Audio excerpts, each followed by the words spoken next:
Tere kallid sõbrad, mina olen Veiko ja mul on teile selle nädal 3 imehead uudist. Ja esimene neist on nimelt see, et nüüdsest on teil võimalik läbi Valdo äpi osta klubisse pileteid ette. Ja miks te seda tegema peaksite, on see, et te saate selle soodsamalt, te pääsete järjekorra väliselt klubisse ja te ei pea ootama pikas külmas järjekorras, millal on teie kord.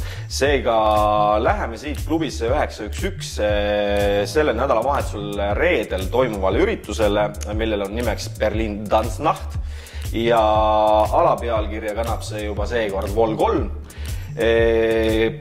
Seekordse Berliin Tanznachtile on välja valitud 3 tehnomeka musavõlurit, kellest üks on topper ja ülejäänud 2 ma jätan tegelikult siinkohal saladuseks, et te selle kõik Valdost ise järgi uuriksite. Aga te vajutate lihtsalt nuppu buy, äpp küsib teie käest, kas te soovite seda ostu teostada. Vajutate buy uuesti ja oletegi oma piletiostu teinud, olete listis ja pääsete klubisse väga kiirelt. Seega kasutage kindlasti seda võimalust.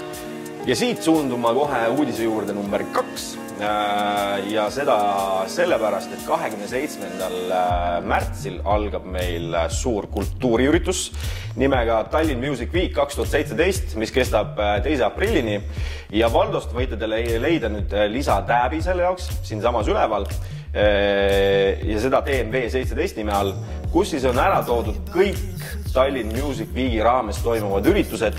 Teil on võimalik otsida endale sobiv ja mitte ainult. Vajutades välja valitud ürituse peale on teil ka võimalik suundada otse piletit ostma. Seega kõik on väga mugav, kogu info on ühes kohas ja te ei pea seda mujalt otsima. Seega Valdo aitab ka Tallinn Music Weeki raames teid väga. Ja suundume siit uudise juurde number 3. Nüüdsest on teil Valdo äpis võimalik leida ka täheb nimega Global, mis siis toob teieni maailmas toimuvad kõik parimad üritused, alates Riiast lõpetades Sydney, Melbourne'i või New Yorgiga.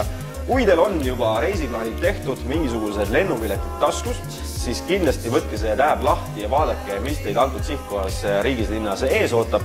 Või siis, kui teil ei ole veel reisiplaane tehtud ja lennupiletid ostetud, siis võib-olla leiate siit ürituse, mis teis nii palju huvi tekitab, et kohe need piletid ka ostate. Seega ärge unustage Valdot reisidest taskust välja võtta ja seda vaadata, sest et siin on alati midagi põnevat. Ja selle uudisega me siit tänasest stuudiost lõpetame. Soovime teile Valdo tiimiga mõnusat ja ürituste rohket nädalavahetust ja näeme jälle nädala pärast. Tšau!